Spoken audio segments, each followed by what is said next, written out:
सोचिए, घर की किसी पुरानी अलमारी से दादी की दी हुई वो भारी सोने की चूड़ियां निकलती हैं। हाँ, अक्सर ऐसा होता है हमारे घरों में। बिल्कुल। और पीढ़ियों से परिवार में बस यही कहा जाता रहा है कि ये तो 100% खरा सोना है, हमारे पुश्तैनी सुनार ने बनाया था। सही बात है, वही पुराना अंधे भरोसे वाला सिस्टम। हाँ, लेकिन जब किसी दिन जरूरत पड़ने पर उन चूड़ियों को एक आधुनिक भट्ठी में पिघलाया जाता है तो एक बहुत ही कड़वा सच सामने आता है। कि उसमें भारी मिलावट है। एकदम सही। पता चलता है कि उसमें 30% तक तांबा मिला हुआ है। अरे बाप रे, ये वाकई एक बहुत डराने वाली तस्वीर है ना? और सच कहूं तो दशकों तक भारत में सोने का पूरा बाजार इसी तरह के अंधे भरोसे पर ही चल रहा था। मतलब एक ऐसा भरोसा जहां खरीदार के पास ये जांचने का कोई तरीका ही नहीं था कि जो पीली धातु चमक रही है वो वाकई सोना है या सिर्फ एक छलावा। बिल्कुल, क्योंकि भारत में सोने का मतलब सिर्फ एक धातु नहीं है। ये सुरक्षा है, ये संकट के समय का सबसे बड़ा सहारा है। एक तरह का इमोशनल इन्वेस्टमेंट। हाँ, एक खरीदार पूरी तरह से अपने उस पारिवारिक ज्वेलर की ईमानदारी पर निर्भर रहता था। कोई सवाल नहीं, कोई पक्की रसीद नहीं, बस एक जुबानी वादा, जो कि आज के समय में काफी नहीं है। बिल्कुल नहीं। जैसे जैसे अर्थव्यवस्था आधुनिक हुई, ये साफ हो गया कि केवल किसी के मौखिक दावों पर पीढ़ियों की गाढ़ी कमाई नहीं लुटाई जा सकती।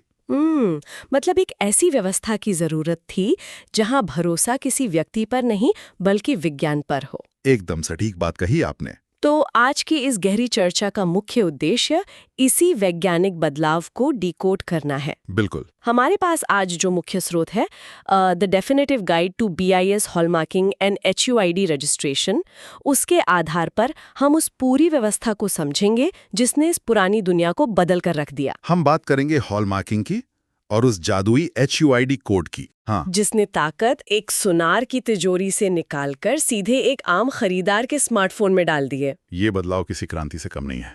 मुझे तो सोने की चमक के पीछे जो रसायन विज्ञान और नियम काम कर रहे हैं ना, वो किसी थ्रिलर कहानी से कम नहीं लगते। तो चलिए बिल्कुल बुनियादी स्तर से शुरू करते हैं। ठीक है। ये जो शब्द है हॉलमार्किंग, हाँ, ये आखिर है क्या और इसकी शुरुआत कैसे हुई? अगर हम इसके बिल्कुल मूल में जाएं, तो हॉलमार्किंग किसी कीमती धातु जैसे सोना या चांदी की शुद्धता का एक आधिकारिक और वैज्ञानिक मूल्यांकन है। मतलब ये महज गहने पे बना कोई डिजाइन नहीं है? बिल्कुल नहीं, ये एक प्रमाणित मोहर है। भारत में साल 2000 के अप्रैल महीने में ब्यूरो ऑफ इंडियन स्टैंडर्ड्स यानी BIS ने सोने की हॉलमार्किंग की शुरुआत की थी। अच्छा, 2000 में? हाँ, और इसका एक ही लक्ष्य था, उपभोक्ताओं को मिलावट के जाल से बचाना और एक ऐसा मानक तय करना जिसे कोई भी चुनौती ना दे सके। तो BIS यहाँ एक राष्ट्रीय अंपायर की तरह काम करता है। बिल्कुल, वो नियम बनाता है और सुनिश्चित करता है कि ये पूरा व्यापार पूरी ईमानदारी से हो। अगर इसे मैं एक रोजमर्रा के उदाहरण से समझूं, तो क्या हम हॉलमार्क को किसी छात्र की मार्कशीट या डिग्री कह सकते हैं? मार्कशीट, ये काफी दिलचस्प तुलना है। कैसे? मतलब धातु को एक बहुत ही मुश्किल इम्तिहान से गुजरना पड़ता है और जब वो साबित कर देती है कि वो 22 कैरेट या 18 कैरेट की है, तभी उसे वो डिग्री मिलती है। अरे वाह, ये तुलना बहुत हद तक सही है ना? हाँ। लेकिन ये डिग्री देने का अधिकार BIS खुद हर ज्वेलर को नहीं बांटता। अच्छा, तो फिर कौन देता है? BIS ने इस काम के लिए विशेष प्रयोगशालाओं को अधिकृत किया है। इन्हें असेसिंग एंड हॉलमार्किंग सेंटर्स या संक्षेप में AHC कहा जाता है। AHC। हाँ, केवल ये मान्यता प्राप्त लैब्स ही सोने का वो इम्तिहान ले सकती हैं। कोई ज्वेलर खुद अपनी दुकान में बैठकर अपने गहनों पर यह मोहर नहीं लगा सकता। मतलब उसे अपने गहने इन AHC में भेजने पड़ते हैं? बिल्कुल, वहीं उनकी कड़ी जांच होती है। लेकिन यहाँ मेरे दिमाग में एक बहुत बड़ा तार्किक सवाल आ रहा है। जी बताइए। मान लीजिए गहनों पर मुहर लग गई, लेकिन अगर हम पुरानी व्यवस्था की बात करें, जहां सिर्फ एक तिकोना निशान और शुद्धता का नंबर होता था। हाँ, पुराना सिस्टम। तो मुहर बनाना कौन सा बड़ा काम है? सही कहा। अगर कोई धोखेबाज एक नकली ठप्पा बनवा ले और अपनी दुकान के पीछे छुपकर कम शुद्धता वाले सोने पर 22 कैरेट की मुहर मार दे, तो एक आम खरीदार कैसे पहचानेगा? वो नहीं पहचान पाएगा। वही तो, असली और नकली ठप्पे में तो कोई फर्क दिखेगा ही नहीं। बिल्कुल, और सच कहूं तो यही वो सबसे बड़ी कमी थी जिसका फायदा कई सालों तक उठाया गया। बाप रे। निशान की नकल करना बहुत आसान था और इसी कमजोरी को हमेशा के लिए खत्म करने के लिए सिस्टम में HUID का प्रवेश हुआ। HUID यानी हॉलमार्क यूनिक आइडेंटिफिकेशन। एकदम सही। ये एक 6 अंकों का अल्फा न्यूमेरिक कोड है जिसमें अक्षर और नंबर दोनों शामिल होते हैं। तो ये सिर्फ एक ठप्पा नहीं है? बिल्कुल नहीं, ये उस गहने का आप कह सकती हैं डिजिटल जन्म प्रमाण पत्र है। अच्छा। आज के समय में हॉलमार्क के 3 ही मुख्य हिस्से होते हैं। पहला BIS का तिकोना लोगो, दूसरा शुद्धता का निशान जैसे 22 के 916 जो बताता है कि सोना 22 कैरेट का है। हाँ, और तीसरा ये HUID कोड। पुराने सिस्टम में ज्वेलर का अपना निशान भी होता था, लेकिन अब इस नए सिस्टम ने उसे हटा दिया है। तो अब पूरी प्रक्रिया एकदम स्टैंडर्डाइज्ड हो गई है। बिल्कुल। लेकिन मैं यहाँ थोड़ा और गहराई में जाना चाहूंगी। हाँ, पूछिए। अगर कोई जालसाज आज के समय में एक लेजर मशीन खरीद ले और किसी भी गहने पे कोई भी रैंडम 6 अक्षर और नंबर, मान लीजिए A12 B3C उकेड़ दे, तो क्या होगा? लेजर से 6 नंबर लिखना तो ठप्पा बनाने से भी आसान है। अरे, ये एक बहुत ही शानदार सवाल है ना? क्योंकि सिस्टम इस धोखाधड़ी को कैसे रोकेगा? यहीं पर इस नई तकनीक की असली ताकत समझ में आती है। HUID की शक्ति उस धातु पर छपे नंबर में है ही नहीं है, तो फिर कहाँ है? उसकी असली शक्ति उस नंबर के पीछे मौजूद क्लाउड डेटाबेस में है। इसे तकनीकी भाषा में ट्रेसेबिलिटी कहते हैं। ट्रेसेबिलिटी मतलब उसे ट्रैक किया जा सकता है। बिल्कुल। BIS ने इसके लिए एक बहुत ही शक्तिशाली टूल बनाया है, BIS केयर ऐप। अच्छा, ये एक मोबाइल ऐप है। हाँ, जब कोई खरीदार गहने पर लिखे उस 6 अंकों के कोड को अपने फोन में उस ऐप के जरिए स्कैन करता है तो जादू होता है। जादू मतलब फोन की स्क्रीन पर क्या दिखता है? स्क्रीन पर उस पूरे गहने की कुंडली खुल जाती है। क्या बात है। ऐप तुरंत बता देगा कि ये गहना किस ज्वेलर ने बनवाया है, इसे देश की किस 8C लैब में टेस्ट किया गया था, टेस्ट की सटीक तारीख क्या थी और इसकी प्रमाणित शुद्धता क्या है। ओहो, मतलब सब कुछ पारदर्शी है। हाँ, अब अगर किसी धोखेबाज ज्वेलर ने अपनी लेजर मशीन से कोई मनगढ़ंत कोड उकेरा है तो ऐप तुरंत लाल रंग में चेतावनी दे देगा कि ये नंबर अमान्य है। बिल्कुल, या फिर ये डेटाबेस में मौजूद नहीं है। ओह, इसका मतलब है कि वो 6 अंकों का कोड एक डिजिटल पासपोर्ट की तरह काम कर रहा है। एकदम सही शब्द इस्तेमाल किया आपने। जिसे एक केंद्रीय सर्वर से लगातार वेरीफाई किया जा रहा है। ये सच में उपभोक्ता के लिए एक बहुत बड़ा मनोवैज्ञानिक बदलाव है ना? 100 सालों से शक्ति और जानकारी सिर्फ उस सुनार के पास थी जो काउंटर के पीछे बैठा था, लेकिन अब एक स्मार्टफोन के 10 सेकंड के स्कैन ने वो पूरी शक्ति खरीदार के हाथ में दे दी है। बिल्कुल। 100 साल की तथाकथित इज्जत या रेप्यूटेशन अब इस एक छोटे से स्कैन के सामने कुछ भी नहीं है। सही कहा। इस पारदर्शिता ने धोखाधड़ी की गुंजाइश को मैं कहूंगा लगभग शून्य कर दिया है। तो HUID ने उस सोने को एक डिजिटल पहचान तो दे दी, एक ऐप पर सारा डेटा आ गया। लेकिन अब मेरे दिमाग में एक और कीड़ा घूम रहा है। बताइए, क्या सवाल है? ये जो डेटाबेस है, इसमें जानकारी फीड कौन कर रहा है? लैब्स फीड करती हैं। वही ना, अगर वो प्रयोगशाला ही यानी AHC ही गलत डेटा डाल दे तो? अच्छा, ये भी एक जायज दर है। पर्दे के पीछे ये तय कैसे होता है कि सोना वाकई शुद्ध है? मुझे लगता है इस प्रक्रिया के विज्ञान को समझना बहुत जरूरी है। और यही वो जगह है जहां रसायन विज्ञान और BIS के कड़े नियम तस्वीर में आते हैं। तो ये AHC काम कैसे करते हैं? देखिए, AHC कोई आम दुकानें या ऑफिस नहीं है। ये अत्यधिक उन्नत लैब्स हैं जो IS 15820 मानकों का बहुत सख्ती से पालन करती हैं। बाप रे, इतने कड़े नियम! जब गहने टेस्टिंग के लिए यहाँ पहुंचते हैं तो उन्हें एक बहुत ही जटिल और वैज्ञानिक अग्नि परीक्षा से गुजरना पड़ता है। तो चलिए इस फोरेंसिक जांच को कदम दर कदम समझते हैं। बिल्कुल। सोर्स के मुताबिक सबसे पहले रिसेप्शन होता है, जहां गहनों को उनकी घोषित शुद्धता के आधार पर अलग किया जाता है। हाँ, बैच बनाए जाते हैं। उसके बाद एक टेस्ट होता है जिसे XRF टेस्ट कहते हैं, एक्सरे फ्लोरेसेंस। ये क्या बला है? XRF एक शुरुआती स्क्रीनिंग है। आप इसे ऐसे समझें जैसे डॉक्टर किसी हड्डी का एक्सरे करता है। ये एक नॉन डिस्ट्रक्टिव तरीका है। मतलब इसमें गहने को कोई नुकसान नहीं पहुंचता? बिल्कुल नहीं, उसे तोड़ा या पिघलाया नहीं जाता। मशीन बस धातु के ऊपर एक्सरे किरणें डालती है और सतह पर मौजूद धातुओं की संरचना को पढ़ लेती है। अच्छा, तो इससे अंदाजा लग जाता है कि गहना किस शुद्धता के आसपास है। हाँ, एकदम सही। एक मिनट, अगर ये सिर्फ सतह या बाहरी परत को पढ़ता है तो ये तो बहुत ही खतरनाक लूपहोल है। कैसे? अगर किसी जालसाज ने अंदर एक तांबे या लोहे का मोटा टुकड़ा रखा हो और उसके ऊपर शुद्ध सोने की एक बहुत ही मोटी परत चढ़ा दी हो। हाँ, इलेक्ट्रोप्लेटिंग कर दियो। हाँ, तो XRF मशीन तो सिर्फ बाहर का शुद्ध सोना देखेगी और उसे पास कर देगी। वो तो धोखा खा जाएगी। अरे बिल्कुल। और इसीलिए विज्ञान सिर्फ XRF पर भरोसा नहीं करता। अच्छा, तो फिर? XRF केवल एक प्राथमिक जांच है ताकि गहनों को अलग-अलग बैच में बांटा जा सके। असली कहानी तो इसके बाद शुरू होती है। तो इस धोखे से बचने के लिए अगला कदम क्या है? इसे कहते हैं सैम्पलिंग और होमोजेनाइजेशन। BIS के कड़े नियमों के अनुसार अब गहनों के बैच में से छोटे-छोटे हिस्से ड्रिल करके या काट कर निकाले जाते हैं। ये मतलब बने बनाए गहने को काटा या ड्रिल किया जाता है? हाँ, बिल्कुल अंदर तक ड्रिल किया जाता है। अरे बाप रे। ताकि अगर कोई मिलावट अंदर छुपी हो तो वो भी बाहर आ जाए। लेकिन इससे तो गहना खराब हो जाएगा ना? नहीं, ये बहुत ही सूक्ष्म मात्रा में किया जाता है और फिर उस निकाले गए बुरादे या टुकड़े को एक भट्टी में पिघलाकर पूरी तरह मिलाया जाता है। अच्छा, ताकि एक समान मिश्रण बन सके। एकदम सही। अब जो सैंपल तैयार हुआ है वो उस पूरे गहने के कोने-कोने का प्रतिनिधित्व करता है। कोई भी अंदरूनी मिलावट अब छुप नहीं सकती। ये तो सच में किसी जासूसी फिल्म के सीन जैसा लग रहा है। कोई भी परत अब झूठ नहीं बोल सकती। बिल्कुल। और इसके बाद आता है इस पूरी प्रक्रिया का सबसे महत्वपूर्ण और अंतिम चरण। वो क्या है? इसे कहते हैं फायर एसे टेस्ट। फायर एसे? हाँ, ये वो परीक्षण है जो IS 1418 मानकों के तहत किया जाता है और इसे शुद्धता तय करने का सबसे सटीक निर्विवाद तरीका माना जाता है। मैंने नोट्स में पढ़ा था कि इसमें क्यूपिलेशन और पार्टिंग जैसी भारी भरकम शब्दों वाली प्रक्रियाएं शामिल होती हैं। हाँ, सुनने में जटिल है। ये काम कैसे करता है? इसे समझना बहुत ही रोचक है।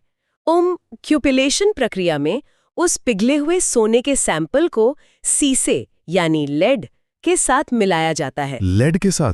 क्यों? क्योंकि सीसा यहाँ एक चुंबक या कलेक्टर का काम करता है। फिर इस मिश्रण को एक विशेष प्याली में रखा जाता है जिसे क्यूपेल कहते हैं। क्यूपेल, जो शायद राख की बनी होती है। हाँ, राख या मैग्नीशिया से। जब इसे भट्टी में अत्यधिक उच्च तापमान पर गर्म किया जाता है तो एक बहुत ही सुंदर रासायनिक प्रतिक्रिया होती है। क्या होता है आग में? सीसा ऑक्सीकृत हो जाता है और गहने में मौजूद सभी बेस मेटल्स यानी मिलावटी धातुओं जैसे तांबा या जस्ता को अपने साथ खींचकर उस क्यूपेल की सतह में सोख लेता है। क्या बात है!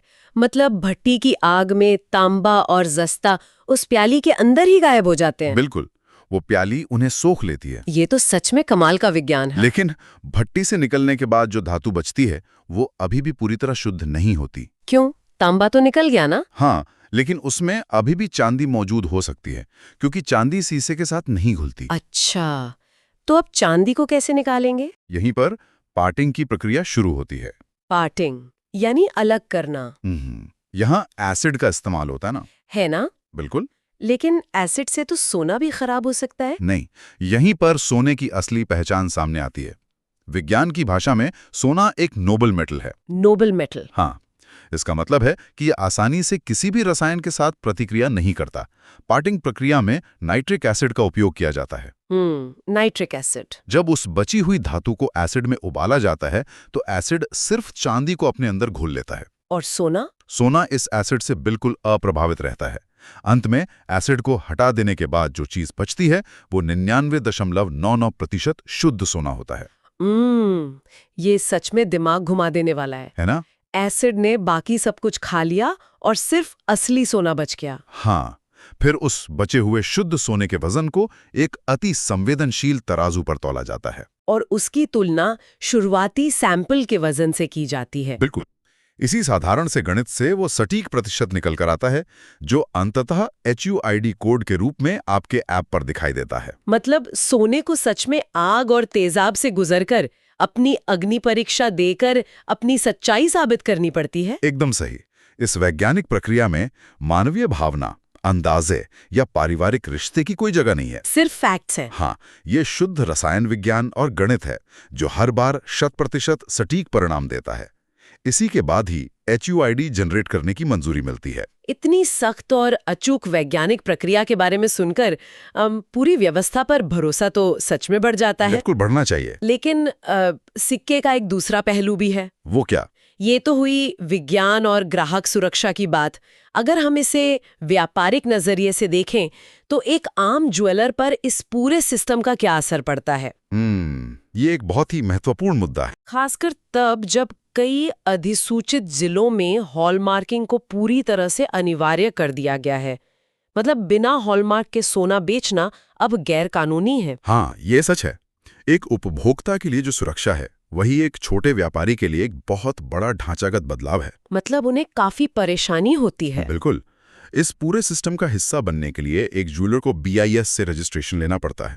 और ये कोई एक पन्ने का फॉर्म नहीं है। हाँ, ये एक पूरा अनुपालन यानी कंप्लायंस का जाल है। मैंने इसके बारे में जो नोट्स देखे हैं वो सूची खत्म होने का नाम ही नहीं लेती। एकदम सही कह रही हैं आप। मतलब सोचिए, शोरूम का सेल या lease agreement, trade licence, GST registration, मालिकों के पैन और आधार कार्ड, और भी बहुत कुछ है। ज्वेलर के लोगों का डिक्लेरेशन, लोकेशन मैप, बाप रे। और शोरूम की अंदर बाहर की तस्वीरें भी। अचानक से एक छोटा कारीगर जो पीढ़ियों से एक छोटी सी दुकान में बैठकर सिर्फ अपने हुनर से गहने बनाता था, उसे GST, ट्रेड लाइसेंस और कंप्लायंस की फाइलों में दफन कर दिया गया है। ये सच में उनके लिए भारी पड़ता है। ये सिर्फ कुछ कागज जमा करने की बात थोड़ी है। ये तो एक पूरी व्यापारिक संस्कृति का बदलाव है। एक छोटे या नए व्यापारी के लिए ये सब एक बुरे सपने जैसा हो सकता है। आपकी बात बिल्कुल सटीक है। एक पारंपरिक सुनार के लिए, जिसका पूरा जीवन सिर्फ धातु को आकार देने में बीता है, अचानक से एक पूरी तरह से ऑडिटेड कॉर्पोरेट इकाई में बदल जाना एक अस्तित्व का संकट बन सकता है। बिल्कुल। सरकारी पोर्टल्स पर नेविगेट करना, लैब्स के साथ रोजाना तालमेल बिठाना, इन्वेंट्री को डिजिटल रूप से ट्रैक करना, ये सब उनके मूल कौशल से बहुत अलग है। तो वो बेचारे क्या करते हैं? इसीलिए इस भारी बदलाव के बीच कंसल्टेंसी एजेंसीज का जन्म हुआ। हाँ, इसी संदर्भ में क्वालिटीएंस इंडिया जैसी एजेंसियों का नाम सामने आता है हमारे सोर्स में। हाँ, तो क्या ये एजेंसियां उस छोटे ज्वेलर और इस विशाल सरकारी मशीनरी के बीच एक पुल का काम करती है? जी हाँ, क्वालिटीएंस इंडिया जैसी एजेंसियां एंड टू एंड समाधान प्रदान करती हैं। मतलब सिर्फ सलाह नहीं देती? नहीं, वो केवल सलाह देकर पीछे नहीं हट जाती हैं, वो पूरे कागजी काम का प्रबंधन करती हैं। अच्छा, सारा हेडेक वो ले लेती हैं? बिल्कुल। ज्वेलर की तरफ से BIS रजिस्ट्रेशन फाइल करना, पोर्टल पर HUID के नियमों का सही पालन सुनिश्चित करना, AHC लैब्स के साथ गहनों की आवाजाही का लॉजिस्टिक संभालना, ये सब वो देखती हैं। ये तो बहुत बढ़िया है। इसका सबसे बड़ा फायदा ये होता है कि ज्वेलर बिना किसी कानूनी रुकावट या जुर्माने के डर के अपना पूरा ध्यान वापस उस काम पर लगा सकता है जो वो सबसे बेहतर जानता है। यानी सुंदर गहने बनाना और व्यापार करना। एकदम सही। ये एक बहुत ही व्यावहारिक समाधान है। सिस्टम को कड़ा बनाना जरूरी है, लेकिन व्यापारियों को उस सिस्टम के अनुकूल होने में मदद करना भी उतना ही जरूरी है। मैं आपकी इस बात से पूरी तरह सहमत हूँ। अगर हम इस पूरी गहरी चर्चा के मुख्य निष्कर्षों को समेटें तो एक बात बिल्कुल शीशे की तरह साफ हो जाती है। क्या? कि हॉलमार्क वाला सोना खरीदना अब कोई विकल्प या लग्जरी नहीं है, ये एक जरूरत है। बिल्कुल। ये सिस्टम अनिश्चितता को जड़ से खत्म कर देता है। तो एक एक्सपर्ट के तौर पर आप क्या सलाह देंगे? मेरी सबसे अहम सलाह यही है कि हमेशा BIS हॉलमार्क वाले गहने ही खरीदें। और पैसे देने से पहले BIS केयर ऐप पर उस HUID कोड को खुद स्कैन करके जरूर चेक करें। पारदर्शी कीमत तय करने का यही एकमात्र तरीका है। बिल्कुल। आप जितने शुद्ध सोने के पैसे दे रहे हैं, आपको बिल्कुल उतना ही शुद्ध सोना मिलना चाहिए। एकदम सही बात है। एक और बहुत ही दिलचस्प बात जो अक्सर लोगों को पता नहीं होती और जो सोर्स में मेंशन्ड है कि हॉलमार्किंग सिर्फ शोरूम में रखे नए चमचमाते गहनों के लिए नहीं है। हाँ, ये बहुत कम लोग जानते हैं। BIS के दिशा निर्देशों के अनुसार घरों में रखे पुराने और एंटीक गहनों पर भी हॉलमार्किंग की जा सकती है। बिल्कुल। कोई भी व्यक्ति अपने पुराने गहने ज्वेलर के माध्यम से ASC भेजकर उन्हें टेस्ट करवा सकता है और उन पर HUID कोड लगवा सकता है। ये तो एक बहुत ही शानदार सुविधा है जो लोगों के पुराने निवेश को भी आधुनिक मान्यता दे देती है। हाँ, इससे उनकी रीसेल वैल्यू पक्की हो जाती है। और यही बात मुझे एपिसोड के अंत में एक बहुत ही गहरे विचार की तरफ ले जाती है। बताइए, क्या विचार है? जरा फिर से उसी कल्पना में जाइए जहां से हमने आज शुरुआत की थी। वो पुरानी अलमारी वाली चूड़ियां? हाँ, हमारे देश में करोड़ों घरों की तिजोरियों में पीढ़ियों से ऐसे पुराने पुश्तैनी गहने रखे हैं जिन पर कोई मुहर नहीं है। दादा परदादा के जमाने के वे एंटीक गहने जिनके साथ कई कहानियां और यादें जुड़ी हैं। बिल्कुल। लेकिन सोचने वाली बात यह है कि आने वाले समय में जब उन सभी पुराने बिना मुहर वाले पुश्तैनी गहनों को हॉलमार्किंग और HUID के इस नए डिजिटल सिस्टम से गुजारा जाएगा, जब वे भट्टी की उस अग्नि परीक्षा और एसिड की उस पार्टिंग प्रक्रिया का सामना करेंगे, तो क्या होगा? ये वाकई सोचने वाली बात है। क्या विज्ञान की उस आग से निकलने के बाद उनकी शुद्धता का डिजिटल सच सामने आने से उनकी पुरानी एंटी कीमत और भी ज्यादा बढ़ जाएगी? या फिर क्या कई परिवारों में ऐसे छिपे हुए सच सामने आएंगे जो पीढ़ियों से एक राज बने हुए थे कि परदादा का वो 100% सोना असल में क्या था? ये तो कई पारिवारिक विवाद खड़े कर सकता है। बिल्कुल। एक ऐसी दुनिया की कल्पना कीजिए जहां तिजोरी में रखे हर पुराने पुश्तैनी गहने की अपनी एक डिजिटल जन्म कुंडली हो जो उसकी असली कहानी बयां कर रही हो, ना कि कोई सुनी सुनाई बात। सच में विज्ञान सब कुछ पारदर्शी कर देगा। इसी पारदर्शी और विज्ञान से भरी नई दुनिया के दिलचस्प विचार के साथ आज की इस गहरी चर्चा को हम यहीं विराम देते हैं। सुरक्षित रहें और हमेशा स्कैन करके ही भरोसा करें।